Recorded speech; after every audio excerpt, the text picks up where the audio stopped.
Hello friends, I am Dr. Ajay Kothari. I am a consultant spine surgeon at Sancheti Hospital, Pune. And I'm Sona Kolke. I'm an associate professor at Sancheti College of Physiotherapy in Pune. आज हम यहाँ पे एक बहुत interesting topic लेकर आए हैं और उस टॉपिक का नाम है myths and facts in spine, जिसको मराठी में कहते हैं समझ और गैर समझ, और जिसको हिंदी में कहते हैं कि क्या असलियत है और क्या लोगों में गलत फहमी है कि क्या करना चाहिए क्या नहीं करना चाहिए. So let's start this myths and fact session.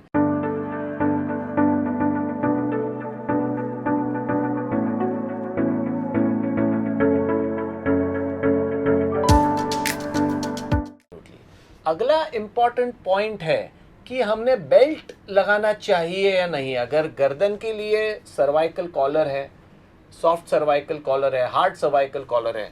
कमर के लिए मार्केट में 20 टाइप के बेल्ट्स अवेलेबल है. Corset belt, frame type belt, नाना तरह के बेल्ट्स अवेलेबल हैं. तो एज अ सर्जन मेरा पर्सनली मानना है कि जब बारिश आती है तब हम छाता खोल के बैठते हैं, जब बारिश चली जाती है तब हम छाता बंद कर देते हैं. वैसे ही जब किसी को अक्यूट पेन होता है तो belt has to be used only during the acute pain episode. अगर पेन जाने के बाद भी आप सालों साल अगर कोई बेल्ट पहन के घूम रहे हो तो वो गलत है. हम कितने सीनियर सिटीजन्स देखते हैं जो लाइफ लॉन्ग वॉकिंग के लिए जाते हैं, बेल्ट लगा के जाते हैं, वॉकिंग के लिए या और कहीं ट्रैवल कर रहे हैं बेल्ट लगा के घूमते हैं. तो वो उनके लिए एक साइकोलॉजिकल पार्ट हो जाता है कि हाँ मैंने बेल्ट पहना है, मुझे अच्छा लग रहा है, बट उसका कोई साइंटिफिक रोल नहीं है. हमारे बुक्स में ऐसा लिखा गया है कि आपको बेल्ट कब तक यूज़ करना है, जब तक आपको पेन है. उसका मतलब है 5 दिन या 7 दिन, ज़्यादा से ज़्यादा 10 दिन.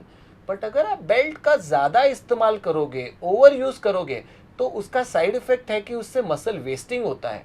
सो ओवर यूज़ ऑफ बेल्ट, वो गर्दन का बेल्ट हो, कमर का बेल्ट हो, that leads to muscle wasting. Yes, totally agree. तो बेसिकली जब पेशेंट्स मेरे पास भी आते हैं फॉर एक्सरसाइजेस नेक या बैक, जब वो गर्दन का कॉलर, यानी डॉक्टर ने तो मना किया है कि अभी ज़रूरत नहीं है, लेकिन वो पहने रहते हैं बिकॉज उससे उनको लगता है कि मेरा नेक सिक्योर है.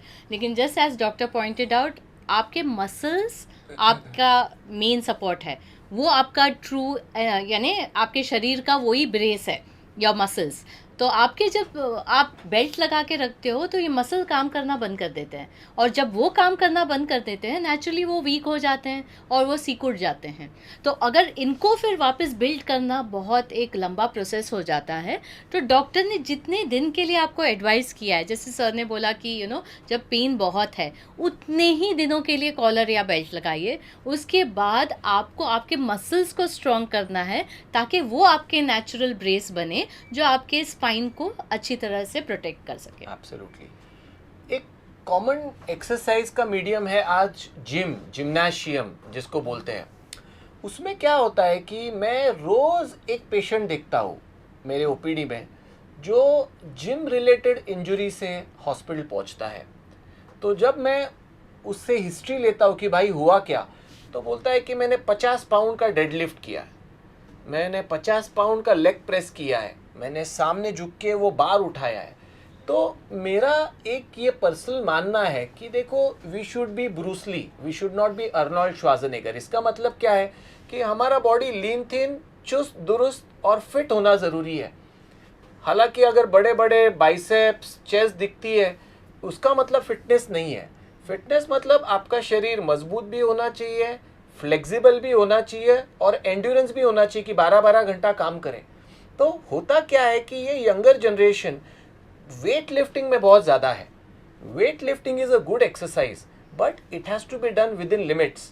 मेरा हमेशा हर पेशेंट को सजेशन होता है कि आप कम वेट यूज़ करो बट रेपिटेशन ज़्यादा करो. Number 1, you should use your own body weight as counter. जैसे पुलअप्स हो गया, जैसे पुशअप्स हो गया, जैसे सिटअप्स हो गया, तो आप कोई एक्सटर्नल वेट नहीं ले रहे, आपका खुद का body weight is acting as a counter.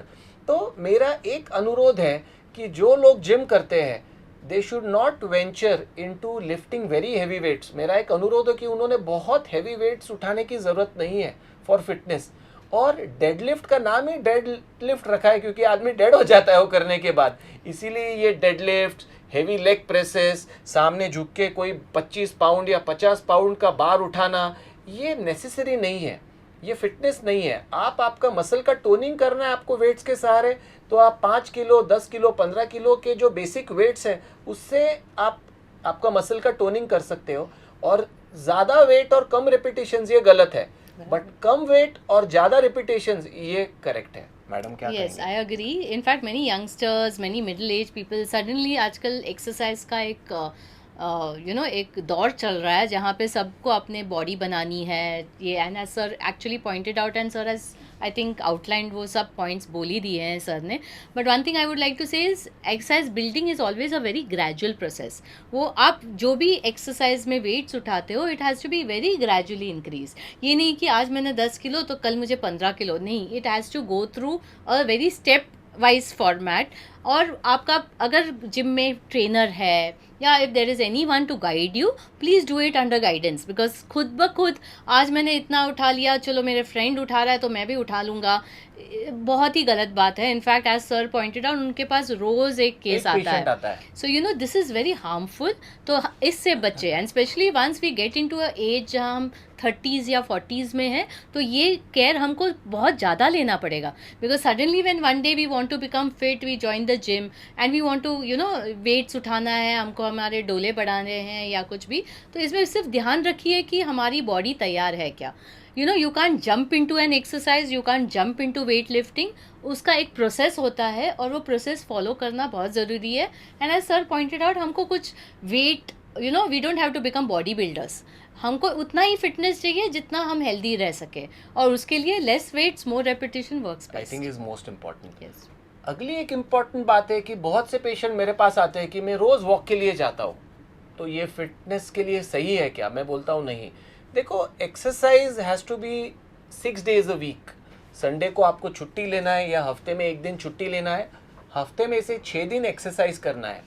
उसमें 2 दिन होना चाहिए कार्डियो, जिसमें आप ब्रिस्क वॉकिंग हो, जॉगिंग हो, रूटीन वॉक हो, साइकिलिंग हो, स्विमिंग हो, ट्रेडमिल हो। ये हो गया आपका कार्डियो, हार्ट पंपिंग और आपका वैस्कुलर सिस्टम के लिए। अगले 2 दिन आपको करना है yoga, which is for endurance, which is for flexibility, which is for toning your muscles. So वो हो गया आपका योगासन। और हफ्ते में 2 दिन आपको करना है वेट ट्रेनिंग, जैसे अभी मैंने बताया कि बेयर मिनिमम वेट लेकर you do more of repetitions. So इससे आपका कॉम्प्रिहेंसिव एक्सरसाइज हो जाएगा। अगर आप वॉकिंग करते हो तो सिर्फ आपका घुटने का जो आर्थराइटिस है वो जल्दी बढ़ जाएगा, बट ना कि आपका कोई गर्दन का एक्सरसाइज हो रहा है, ना कि आपका कोई कमर का एक्सरसाइज हो रहा है, ना कोई आपका शोल्डर का एक्सरसाइज हो रहा है। तो अगर आप सातों के सातों दिन सिर्फ चलते ही रहोगे तो आपको रिपीटेटिव स्ट्रेस इंजरी हो जाएगा, आपके घुटने बहुत जल्दी वर्न आउट हो जाएंगे।